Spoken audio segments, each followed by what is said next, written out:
Vivekam, a product-driven advisory firm, helping me delight customers with ease. Services like Snapshot gives me updated stock portfolio views, and Spot helps me identify undervalued stocks. Similarly, with Portfolio Scanner, I am able to scan and spot weaknesses in the portfolios, helping clients maximize their results and beat the market. Call our trusted advisors today.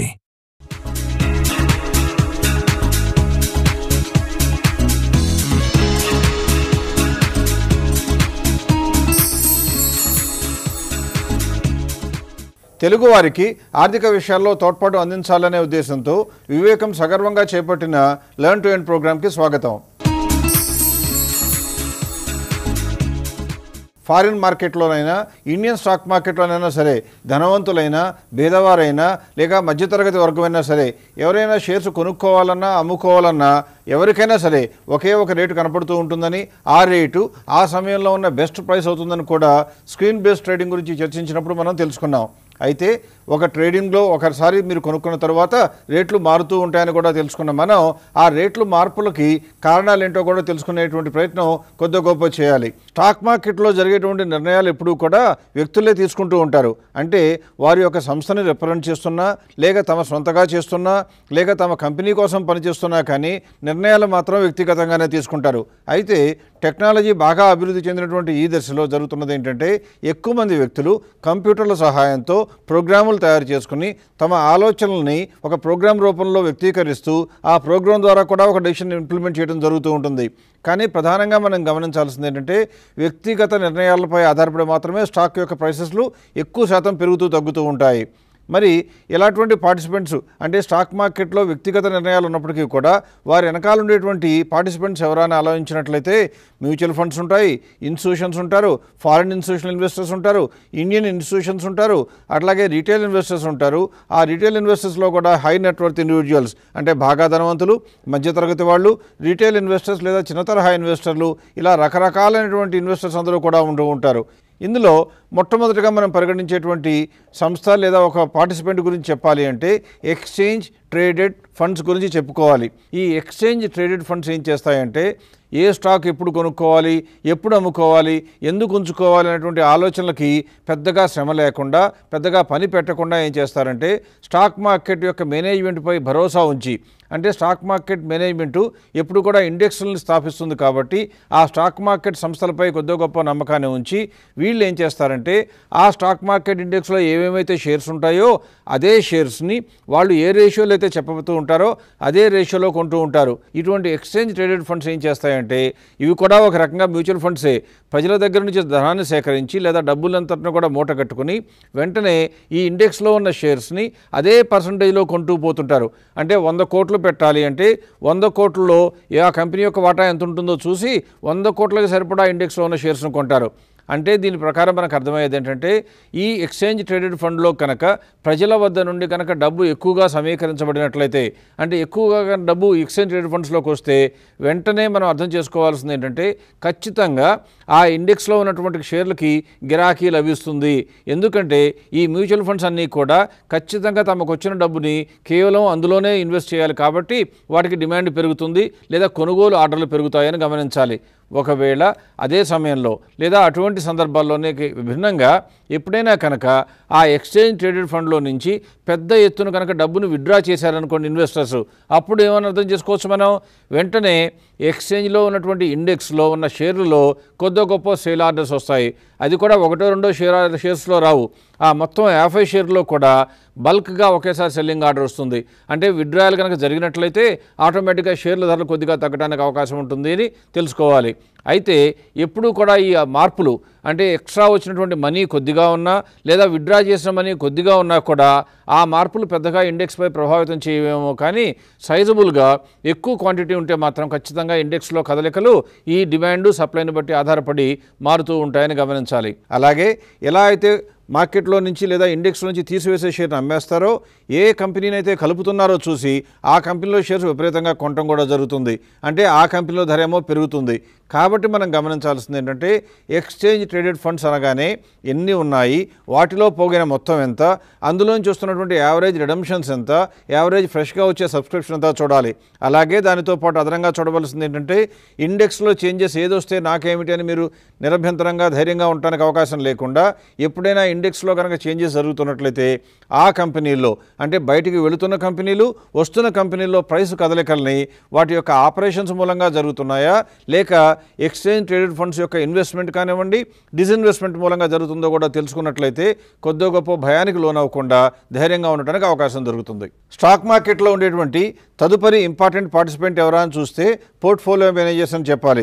దాని గురించి అవంతిని కొద్దిగా వివరించమని అడుగుదాం. ఏదైనా portfolio manager కనుక successful అయినట్లయితే అంటే వారు కన్సిస్టెంట్గా మంచి రిటర్న్స్ ఇన్వెస్టర్స్కి అందిస్తున్నట్లయితే వారి దగ్గరికి ఎక్కువ మంది ఇన్వెస్టర్స్ తమ మనీ తీసుకెళ్ళి వారికి హెల్ప్ చేయండి లేదా మా మనీ కూడా మేనేజ్ చేయండి అని అడగటం జరుగుతుంది.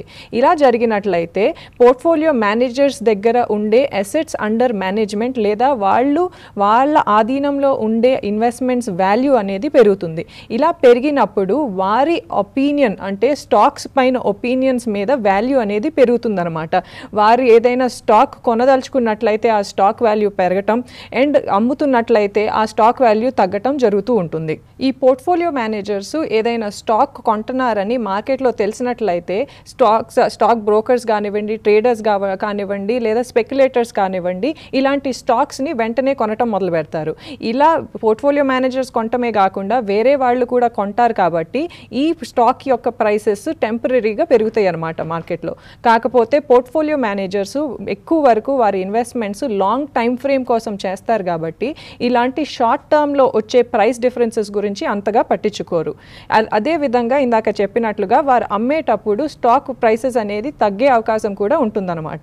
నెక్స్ట్ మార్కెట్ పార్టిసిపెంట్గా మ్యూచువల్ ఫండ్స్ని చూద్దాం. మ్యూచువల్ ఫండ్ ఇండస్ట్రీస్లో ఇన్వెస్ట్మెంట్స్ గురించి కూడా ఎక్కడైనా ఇన్ఫర్మేషన్ లీక్ అయిద్దేమో అని ఆ ఇన్ఫర్మేషన్ మీద క్యాష్ చేసుకోవడానికి ట్రేడర్స్ స్పెక్యులేటర్స్ ఎప్పుడు వెయిట్ చేస్తూ ఉంటారు.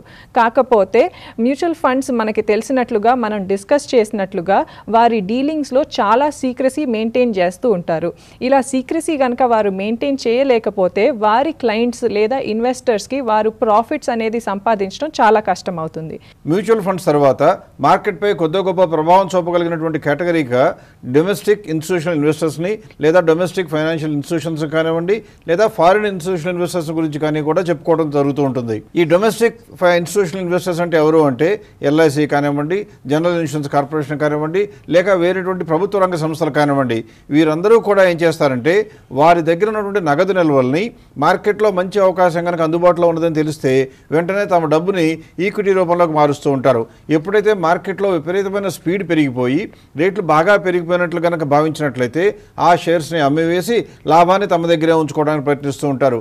అయితే ఇక్కడే కొద్దిగా తిరకాసు కూడా ఉంటుంది. అదేమిటంటే ఇప్పుడు కొద్ది గొప్ప పారదర్శకత మెయింటైన్ చేస్తూ కొద్ది గొప్ప స్వతంత్రత ఇన్స్టిట్యూషన్స్కి ఇచ్చినా కూడా గతంలో ఏం జరిగేదంటే ఎప్పుడైనా మార్కెట్లో కనుక ఒడిదుడుకులు ఉన్నాయి, మార్కెట్ బాగా తగ్గుతుంది అనుకున్నప్పుడు ప్రభుత్వానికి చెడ్డ పేరు వస్తుందని తలచగానే వెంటనే ఆ ఇన్స్టిట్యూషన్స్కి ఫైనాన్స్ మినిస్ట్రీ నుంచి ఫోన్ వెళ్ళి ఈ టైంలో మార్కెట్ పడిపోవడానికి మాకు అన్యాయంగా వస్తుంది, మాకు కొద్దిగా నష్టం చేకూరుతుంది కాబట్టి మీ దగ్గర ఉన్న నగదుని ఆ స్టాక్స్ని కొనుక్కోండి అని పురమాయించడం జరుగుతూ ఉండేది. అందువల్ల ఏం జరిగేదంటే ఎప్పుడు కూడా మార్కెట్లో బాగా రేట్లు పడిపోతే ఫారిన్ ఇన్స్టిట్యూషనల్ ఇన్వెస్టర్స్ అని చెప్పే అధికారం ప్రభుత్వానికి ఉండదు, కానీ డొమెస్టిక్ ఇన్స్టిట్యూషన్స్ మాత్రం కొద్ది గొప్ప ఆర్మ్ ట్విస్టింగ్ అంటే చెయ్యి మెలిపెట్టి ఆ షేర్స్ కొనుక్కోమని ప్రేరేపిస్తూ ఉండేవాళ్ళు. అందువల్ల ఎప్పుడైనా మార్కెట్లో బాగా తగ్గుదల రాగానే ఎల్ఐసి కానివ్వండి, ఇన్సూరెన్స్ కంపెనీలు కానివ్వండి ఆ షేర్స్ని కొనుక్కోవడం మనకు తరచూ వినపడేది. కాకపోతే ఈ మధ్యకాలంలో పారదర్శకత పెరగటమే కాకుండా ఆ ఇన్స్టిట్యూషన్ యొక్క అధిపతులకి కొద్ది గొప్ప స్వతంత్రత కూడా ఇవ్వటం మూలంగా అటువంటి నిర్ణయాలు ప్రస్తుతం దాదాపుగా లేవు అని చెప్పవచ్చు. అయితే అంటే ప్రభుత్వం పరంగా ఏమైనా ప్రమేయం ప్రెషర్ లేకపోయినా కానీ ఎప్పుడైనా సరే మార్కెట్లో సరైన కారణం లేకుండా మార్కెట్లో ధరలు విపరీతంగా పడిపోయినట్లయితే వెంటనే ఇన్స్టిట్యూషన్స్ రంగంలో దిగటానికి కారణం వారికి అంది వచ్చిన అవకాశంగా భావించాలి. అంటే సరైన కారణం లేకుండా రేట్లు పడిపోతే అంటే కేవలం ఇన్వెస్టర్లు భయపడి కనుక షేర్లు అమ్ముకుంటూ పోయినట్లయితే రేట్లు తగ్గుతున్నప్పుడు వెంటనే డొమెస్టిక్ ఇన్స్టిట్యూషన్స్ వచ్చి ఆ షేర్స్ అన్నింటినీ కూడా కొనుక్కుని లాంగ్ టర్మ్లో ఇన్వెస్ట్ చేయడానికి తయారైపోతుంటాయి. అందువల్ల మార్కెట్లో విపరీతమైన మార్పులకు లోనయ్యే అవకాశం లేకుండా ఈ డొమెస్టిక్ ఇన్స్టిట్యూషనల్ ఇన్వెస్టర్స్ ఉపయోగపడతారు అని భావించవచ్చు. ఇక తర్వాత కేటగిరీగా చెప్పాలి అంటే ఫారిన్ ఇన్స్టిట్యూషనల్ ఇన్వెస్టర్స్. వీరి గురించి కేవలం ఫారిన్ ఇన్స్టిట్యూషనల్ ఇన్వెస్టర్స్ అంటే కేవలం ఇన్స్టిట్యూషన్స్ అయినా అనుకుంటాం, కానీ ఇందులో క్వాలిఫైడ్ ఫారిన్ పోర్ట్ఫోలియో ఇన్వెస్టర్స్ అని ఉంటారు, అట్లాగే ఫారిన్లో ఉండేటువంటి నాన్ రెసిడెంట్స్ ఉంటారు. ఎవరైనా కానివ్వండి, ఫారిన్ మనీ అంటే ఇండియాలో ఉన్న రూపాయలతో కాకుండా వేరొక దేశం నుంచి వచ్చేటువంటి డబ్బుల ద్వారా ఇన్వెస్ట్ చేసే వాళ్ళందరినీ కూడా ఈ కేటగిరీలోనే జమ కట్టడం జరుగుతుంది. ఇటువంటి వారు ఏం చేస్తుంటారంటే, సాధారణంగా వేరొక దేశంలో ఉండే వ్యక్తి భారతదేశంపై ఒక అవగాహనకు రావాలి అంటే భారతదేశంలో ఉండే ప్రొఫెషనల్ యొక్క హెల్ప్ తీసుకుంటూ ఉంటారు. ఇక్కడే ఏం చేస్తారంటే, ఒక్క ప్రొఫెషనల్పై ఆధారపడే బదులు ఈ ఎఫ్ఐస్ అందరూ కూడా 10 మందినో 15 మందినో ఎన్నుకొని వారందరి దగ్గర నుంచి ఒపీనియన్స్ కలెక్ట్ చేస్తూ వారి ఒపీనియన్స్ అన్నింటినీ కూడా క్రోడీకరించడానికి ఇంకొక ఎక్స్పర్ట్ని పెట్టి అతను మెజారిటీ అటువంటి బ్రోకర్స్ కనుక ఈ స్టాక్ని రికమెండ్ చేస్తున్నారు అంటే ఆ స్టాక్ని కొనుక్కుందామని చేస్తుంటారు. అది ఒక కేటగిరీ అయితే, రెండవ కేటగిరీ ఏం చేస్తారంటే, ఏ అమెరికాలో ఉన్న ఇన్వెస్టర్ ఇండియాలో ఇన్వెస్ట్ చేయాలి అంటే డైరెక్ట్గా ఇండియాలో ఇన్వెస్ట్ చేయబోయే ముందు ఏదైనా ఒక కన్సల్టింగ్ ఫర్మ్ని కన్సల్ట్ చేస్తారు. వాళ్ళు Morgan Stanley emerging Asia index అనో ఇలా రకరకాల ఇండెక్స్లను ఫామ్ చేస్తారు. అంటే ఏం చేస్తారంటే, మా దగ్గర కలెక్ట్ అయినటువంటి మొత్తంలో కొంత మొత్తం చైనాలో, కొంత మొత్తం ఏమో ఇండియాలో, కొంత మొత్తం వియత్నాంలో, కొంత మొత్తం సింగపూర్లో, కొంత మొత్తం హాంకాంగ్లో ఇలా ఇన్వెస్ట్ చేస్తూ పోతుంటాము అని ఏ కంట్రీలో ఎంత ఇన్వెస్ట్ చేస్తామో చెప్తారు. ఆ ఇన్వెస్ట్ చేసే మొత్తం కూడా ఏ షేర్లో ఇన్వెస్ట్ చేస్తారో కూడా ఒక డాక్యుమెంట్ రూపంలో చెప్పడం జరుగుతుంది. అటువంటి సందర్భాల్లో ఏం జరుగుతుందంటే, ఎప్పుడైనా కనుక అంతర్జాతీయంగా కనుక రేట్లో మార్పు వచ్చినట్లయితే, అంటే అంతర్జాతీయంగా ఉన్నటువంటి ఇంట్రెస్ట్ రేట్లు కనుక తగ్గినట్లయితే ఆ డబ్బు వెంటనే ఏం జరుగుతుందంటే ఫిక్స్డ్ ఇన్కమ్ సెక్యూరిటీస్ అనేటువంటి బ్యాంక్ డిపాజిట్లో నుంచి బయటకు వచ్చేసి ఇటువంటి ఎమర్జింగ్ మార్కెట్స్ అనేటువంటి కంట్రీస్లోకి ఇన్వెస్ట్మెంట్ రూపంలో రావడానికి ప్రయత్నిస్తుంది. అటువంటి సందర్భాల్లో ఏ కంట్రీలో ఉన్నటువంటి ఇండెక్స్ని ప్రభావితం చేసేటువంటి సంస్థకి ఈ ఫండ్స్ ఇన్ఫ్లోస్గా వస్తాయో ఆ మార్కెట్లన్నీ కూడా పెరగడం జరుగుతుంది. అందువల్లనే ఎక్కువసార్లు Japanese market, Singapore market, Hong Kong market, Chinese market, Indian market ఇవన్నీ కూడా ఒకేసారి పెరగడం, ఒకేసారి తగ్గడానికి కారణం ఏంటంటే, ఇటువంటి విదేశాల నుంచి వచ్చేటువంటి ఫ్లోస్ పెరిగినప్పుడేమో అన్నీ కలిపి పెరగటం, లేనప్పుడేమో అన్నీ తెలిసి తగ్గడం కూడా జరుగుతూ ఉంటుంది. ఇంత మాత్రాన కేవలం ఫారిన్ ఇన్స్టిట్యూషన్ ఇన్వెస్టర్స్ లేక ఫారినర్స్ మూలంగానే ఇండియాలో స్టాక్లు పెరుగుతూ తగ్గుతూ ఉంటాయంటే కాదు, కానీ వీళ్ళ ప్రభావం కూడా కొద్దిగా గొప్ప ఉంటుంది అని తెలుసుకోవాలి. అయితే దురదృష్టవశాత్తు ఎవరైనా రిటైల్ ఇన్వెస్టర్ కనుక తను కొనుక్కోవడానికి ముందు ఫారిన్ ఇన్స్టిట్యూషన్ ఇన్వెస్టర్స్ ఏం చేస్తున్నారో తెలుసుకునే ప్రయత్నం చేద్దామనుకుంటే అది దాదాపుగా అతనికి అసాధ్యంగానే చెప్పాలి. ఎందుకంటే ఆ ఇన్ఫర్మేషన్ సాధారణంగా లీక్ అవ్వదు. ఒకవేళ లీక్ అయినా కూడా ఆ ఇన్వెస్ట్మెంటో డిస్ఇన్వెస్ట్మెంటో అయిపోయిన తర్వాత వస్తుంది. కాబట్టి ఎందుకు పెరిగాయో ఎందుకు తగ్గాయో తెలియడానికి ఉపయోగపడుతుంది, కానీ జరగబోయేది మాత్రం తెలిసే అవకాశాలు దాదాపుగా ఉండవు. స్టాక్ మార్కెట్లో ప్లేయర్స్పై చర్చలో ఒక చిన్న విరామం. Every day is a new opportunity. That's the way of life. Markets are full of surprises. Monetize your winning moves. Ethics, values, strategic investments separate the winners from the losers. Check. When it comes to chess, I play to win. When it comes to investments, TradeWell helps me win.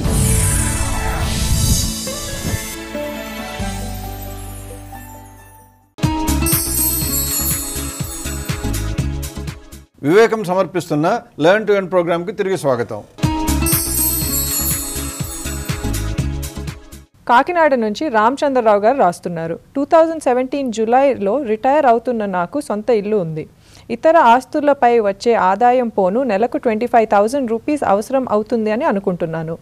నాకు వచ్చే benefits మొత్తం కలిపి 40 lakhs వరకు వస్తాయి. వీటిల్ని ఎలా invest చేస్తే మంచిదో చెప్పగలుగుతారా అని అడుగుతున్నారు. జూలై నెలలో రిటైర్ అవుతున్నటువంటి రామచంద్రరావు గారికి 40 లక్షల రూపాయల వరకు ఫండ్స్ వస్తున్నాయని చెప్పారు. ఆయనకి సొంత ఇల్లు ఉంది కాబట్టి తన అవసరాల కోసం దాదాపుగా నెలకి 25,000 ఉంటే సరిపోతుంది అన్నారు. ఇక్కడ మనం గమనించాల్సింది ఏంటంటే, నెలకి 25,000 రూపాయలు అంటే సంవత్సరానికి 3 లక్షల రూపాయలు కావాలి. కాబట్టి ఒక రకంగా మనం ఆలోచించినట్లయితే 40 లక్షల రూపాయలు బ్యాంకులో వేసుకున్నట్లయితే దాని మీద 7-7.5% వస్తుంది. కాబట్టి కనీసం సీనియర్ సిటిజన్స్గా ఎక్కువ శాతం వడ్డీ వస్తే 3 లక్షలు వస్తుంది కదా. ఇందులో పెద్దగా ఆలోచించవలసిన సందర్భం కానీ విషయం కానీ ఏమున్నది అనుకోవటం జనరల్గా సహజం. కానీ ఇక్కడ మనం గమనించాల్సింది ఏంటంటే, రాబోయే రోజుల్లో ఖర్చులు పెరుగుతూ ఉంటాయి, ఇన్ఫ్లేషన్ మూలంగా రేట్లు పెరుగుతూ ఉంటాయి. కాబట్టి ఈ రోజున 3 లక్షల రూపాయల అవసరంగా ఉన్నటువంటి రామచంద్రరావు గారికి రాబోయే రోజుల్లో అంటే దాదాపుగా 25 సంవత్సరాల తరువాత నెలకి దాదాపుగా 75,000 రూపాయలు అవసరం అవుతుంది. అంటే ఇవాళ 25,000 రూపాయలు అనుకున్నది అప్పటికి 75,000గా అవసరం చేరుతుంది. మరి ఈయన పెట్టిన పెట్టుబడి 40 లక్షలే కాబట్టి దానిపై వచ్చేటువంటి వడ్డీ ఆ రోజు 3 లక్షలే కనుక అయినట్లయితే షార్ట్ ఫాల్ కాక తప్పదు. అందువల్ల ఖచ్చితంగా మనం గమనించాల్సింది ఏంటంటే ఎప్పుడైనా సరే ప్లాన్ చేసేటప్పుడు 2 రకాలుగా ఆలోచించాలి. ఒకటి, మనకున్నటువంటి రిస్క్కి ఏమాత్రం లోటు కాకుండా లేదా కొద్దిగా రిస్క్ తీసుకున్నా కానీ రిటర్న్స్ విపరీతంగా పెరిగే అవకాశాలు ఉన్నటువంటి ఇన్వెస్ట్మెంట్స్ అన్నా చూడాలి. రెండవది, మనకు వచ్చేటువంటి వడ్డీపై ట్యాక్స్ విధించకుండా ఉండే అవకాశాలు కూడా మనం చేరుకోవాలి. ఎందుకంటే ఒకవేళ కనుక 40 లక్షలు బ్యాంకులో వేసినట్లయితే ఆయనకి ఆల్రెడీ సొంత ఇల్లు ఉంది కాబట్టి అది కూడా చట్ట పరిధిలోకి వస్తుంది కాబట్టి కొద్ది గొప్ప ట్యాక్స్ పరిధిలోకి వచ్చే అవకాశం ఉంది. పైగా పెన్షన్ కూడా కనుక వస్తున్నట్లయితే ఆయనకి పెన్షను, ఇంటి మీద వచ్చేటువంటి అద్దె, అది కాకుండా ప్లస్ వడ్డీ కనుక కలిపినట్లయితే ట్యాక్స్ పరిధిలోకి వచ్చి ట్యాక్స్ చెల్లించవలసి వస్తుంది. దురదృష్టవశాత్తు బ్యాంకులో డిపాజిట్ మనం చేసినట్లయితే మనకు వచ్చే వడ్డీ మన అవసరానికి వాడుకోకపోయినా కూడా ట్యాక్స్ చెల్లించాలి. కానీ అదే కనుక లాంగ్ టర్మ్లో ఇన్వెస్ట్ చేస్తూ మ్యూచువల్ ఫండ్స్లో కనుక ఇన్వెస్ట్ చేసినట్లయితే మనం అంతకుముందు ఎపిసోడ్లో డిస్కస్ చేసినట్లుగా ఎప్పుడైతే డబ్బు అవసరమై తీసుకుంటామో ఆ సంవత్సరంలో మాత్రమే చట్ట పరిధిలోకి వచ్చే అవకాశం ఉంటుంది. అది కూడా ఇండెక్సేషన్ బెనిఫిట్ ఇవ్వబడుతుంది. అందువల్ల చట్టంలో ఉన్నటువంటి లోపాలని లేదన్నటువంటి వెసులుబాటుని గమనించి మ్యూచువల్ ఫండ్స్లో, డెట్ ఫండ్స్లో కనుక ఇన్వెస్ట్ చేసినట్లయితే ఆయనకి ట్యాక్స్ పర్యూల్లోంచి బయటపడే అవకాశం ఉంటుంది. రామచంద్రరావు గారు లాంటి వ్యక్తుల కోసం నేను చేసినటువంటి క్యాలిక్యులేషన్సే కనుక చూసినట్లయితే అంటే బ్యాంకులో వచ్చే 7% బదులు మ్యూచువల్ ఫండ్స్లో వచ్చేటువంటి 10% రిటర్నే కనుక మనం పరిగణించినట్లయితే ఆయనకి ఈ 40 లక్షల రూపాయలని సేవ్ చేసినా కూడా నెలకి 25,000 రూపాయలు ప్రతి సంవత్సరం ఇన్ఫ్లేషన్ మూలంగా పెరుగుతూ పోయి దాదాపుగా 27వ సంవత్సరం వచ్చేటప్పటికి సంవత్సరానికి 10 లక్షలు అవసరమైనా కూడా 27 సంవత్సరాల పాటు ఏమాత్రం లోటు లేకుండా ట్యాక్స్ కూడా చెల్లిస్తూ రాయల్గా జీవించడానికి అవకాశం ఉంటుంది మ్యూచువల్ ఫండ్స్లో ఇన్వెస్ట్ చేసినట్లయితే. అదే బ్యాంకులో కనుక ఇన్వెస్ట్ చేసినట్లయితే వచ్చే డబ్బు అవసరాలకి ఖర్చు అయిపోతుంది కాబట్టి కనీసం 12 సంవత్సరాలకు వచ్చేటప్పుడు కూడా ఆయన దగ్గర డబ్బు మిగిలే అవకాశం ఉండదు. అది ఒకటి. ఒకవేళ ఈ బ్యాలెన్స్డ్ ఫండ్స్లో కనుక పెట్టినట్లయితే అంటే ప్యూర్ డెట్ ఫండ్స్లో పెట్టే బదులుగా బ్యాలెన్స్డ్ డెట్ ఫండ్లో ఎక్కడైతే 70% వరకు మ్యూచువల్ ఫండ్స్లో ఉన్న వాళ్ళు కూడా బ్యాలెన్స్డ్ డెట్లో పెడతారో మిగిలిన 30% మాత్రం ఈక్విటీలో పెట్టి కొద్దిగా మెరుగైన రిటర్న్ సంపాదించే అవకాశం ఉంటుందో అందులో కనుక పెట్టినట్లయితే గత ఎక్స్పీరియన్స్ ప్రకారం 13%, 14%, 18% రిటర్న్స్ వచ్చినా కూడా కన్జర్వేటివ్గా ఆలోచిస్తూ 11% వచ్చిందనుకుందాం. 11% రిటర్న్ కనుక వచ్చినట్లయితే ఇదే రామచంద్రరావు గారు ఇదే 40 లక్షల రూపాయలతో తన అవసరాలని కూడా 35 సంవత్సరాల వరకు అంటే 58లో రిటైర్ అవుతున్న ఆయన 95 సంవత్సరాలు వచ్చే వరకు ఇదే స్టాండర్డ్ ఆఫ్ లివింగ్ మెయింటైన్ చేయడానికి అవకాశం ఉంటుందని గమనించాలి. మన ప్రేక్షకుల్లో చాలామంది యంగ్ ఎంప్లాయీస్ కూడా వారి రిటైర్మెంట్ కోసం సేవ్ చేయాలని అనుకుంటున్నారు. వారు ఎలా సేవ్ చేస్తే మంచిదంటారు? రిటైర్ అయిపోయిన వ్యక్తుల గురించి డిస్కస్ చేసిన మనం యంగ్ ఎంప్లాయీస్ కనుక జాగ్రత్త పడాలి అంటే ఏ రకంగా జాగ్రత్త పడాలో కూడా గమనిద్దాం.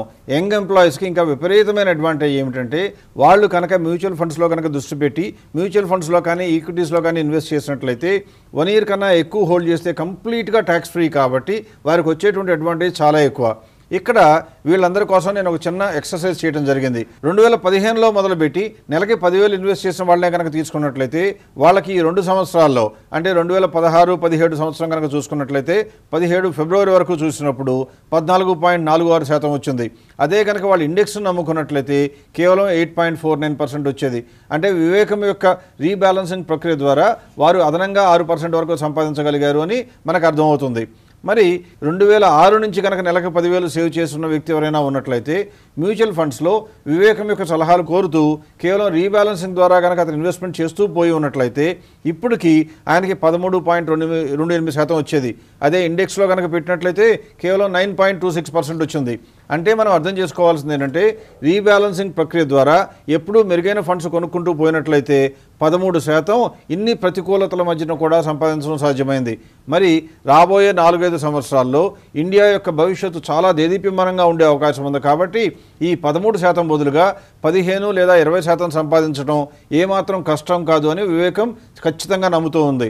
అదే కనుక జరిగినట్లయితే అంటే ఒకవేళ యంగ్ ఎంప్లాయీస్ ఇప్పటి వరకు ప్లానింగ్ చేయకుండా ఈ రోజు నుంచి కనుక రిటైర్మెంట్ కోసం ప్లాన్ చేసినట్లయితే వారి పరిస్థితి 10 సంవత్సరాల తర్వాత, 20 సంవత్సరాల తర్వాత, 30 సంవత్సరాల తర్వాత ఎలా ఉండేదో ఎలా ఉండవచ్చో కూడా ఒకసారి తెలుసుకునే ప్రయత్నం చేద్దాం. నెలకి 10,000 రూపాయలు సేవ్ చేస్తూ సంవత్సరానికి 15% కనుక గ్రోత్ సంపాదించగలిగినట్లయితే అతనికి 10 సంవత్సరాల చివరకు వచ్చేటప్పటికి దాదాపుగా 27.5 లక్షలు గాను అదే 20% కనుక రిటర్న్ సంపాదించగలిగితే 37.6 లక్షలుగాను సాధ్యమవుతుంది. అంటే అతను సేవ్ చేసింది సంవత్సరానికి 1,20,000, 10 సంవత్సరాలు కలిపి 12 లక్షలు సేవ్ చేస్తే అతనికి రిటర్న్ కనుక 15% ఉంటేనేమో అది 27.5 గాను, అదే 20% ఉంటేనేమో 37 లక్షలు గాను చేరుతుంది. ఇది అంతగా ఎక్సైటింగ్గా మీకు అనిపించకపోవచ్చు. మరి 20 సంవత్సరాల పాటు కనుక సేవ్ చేస్తూ పోయినట్లయితే అతని పరిస్థితి ఎలా ఉండేదో కూడా ఒకసారి చూద్దాం. 20 సంవత్సరాలు కనుక సేవ్ చేసినట్లయితే ఇదే వ్యక్తి 20 సంవత్సరాల పాటు అంటే 12 + 12 24 లక్షల రూపాయలు సేవ్ చేస్తే అతని మొత్తం 15% వడ్డీతో సంపాదించినప్పుడే 1.5 crore గాను, అదే 20% వడ్డీ వస్తే మాత్రం నమ్మటానికి కొద్దిగా అన్రీజనబుల్గా ఉండేట్లుగా 3 కోట్లుగాను చేరేది. అంటే చాలామంది ఎంప్లాయీస్కి కోటి అనేది అందని ద్రాక్ష పండుగ ఉన్న ఈ రోజుల్లో మీరు కనుక నెలకి 10,000 రూపాయలు సేవ్ చేస్తూ పోయినట్లయితే రాబోయే సంవత్సరాల్లో 15 లేదా 20% వస్తే ఆ కోటి కాదు 1.5 3 కోట్లు సంపాదించడం పెద్ద కష్టం కాదు. ఒకవేళ మీరు ఇంకా చిన్న ఎంప్లాయీస్ అయ్యుండి, ఏజ్లో చిన్నవాళ్ళు అయ్యుండి 30 సంవత్సరాల తర్వాత కనుక రిటైర్మెంట్ ప్లాన్ చేస్తూ ఉన్నట్లయితే వారి పరిస్థితి ఎంత బ్రహ్మాండంగా ఉంటుందో ఒక్కసారి ఈ స్లైడ్ చూడండి. 15% చొప్పున కనుక వడ్డీ సంపాదించినట్లయితే లేదా 15% చొప్పున రాబడి సంపాదించినట్లయితే అతని మొత్తం 6,90,00,000 అవుతుంది. అంటే అతను సేవ్ చేసింది కేవలం 36 లక్షలు అయినా కానీ అతను మొత్తం 6,93,00,000 అవుతుంది. అలాగే 20% కనుక సంపాదించినట్లయితే అతను దాదాపుగా అంబానీకి చేరువుగా చేరుతున్నట్లుగా 23 కోట్ల వరకు చేరుకునే అవకాశం ఉంటుంది. అంటే యంగ్ ఎంప్లాయీస్ ఎవరైనా సరే రిటైర్మెంట్ గురించి భయపడవలసిన అవసరం ఏమాత్రం లేదు అని చెప్పడమే మా ఉద్దేశం. మీరు సేవ్ చేసే ప్రతి రూపాయి కూడా ఎన్నో రెట్లు మీరు ఊహించలేనంత పెద్దగా పెరిగి మీ యొక్క రిటైర్మెంట్కి ఆసరాగా ఉంటుందని తెలుసుకోండి. అందువల్ల రాబోయే రోజుల్లో రాబోతున్నటువంటి కష్టాలను ఎదుర్కోవాలి అంటే ఈ రోజు నుంచే ప్రయత్నం మొదలు చేసి చిరు పెట్టుబడులు కనుక పెట్టుబడి చేసినట్లయితే మీకు భవిష్యత్తు బ్రహ్మాండంగా ఉంటుందని మాత్రం చెప్పొచ్చు. స్టాక్ మార్కెట్లో ఉండే ప్లేయర్స్ వారి యొక్క చర్యల వల్ల స్టాక్ మార్కెట్లో షేర్ల ధరలు పెరిగేటువంటి లేదా తగ్గేటువంటి తీరు ఎలా ఉంటుందో తెలుసుకునే ప్రయత్నం చేస్తున్న మనం ఇంకొంతమంది ప్లేయర్స్ గురించి వచ్చే వారం తెలుసుకునే ప్రయత్నం చేద్దాం. అప్పటి వరకు సెలవు, నమస్కారం.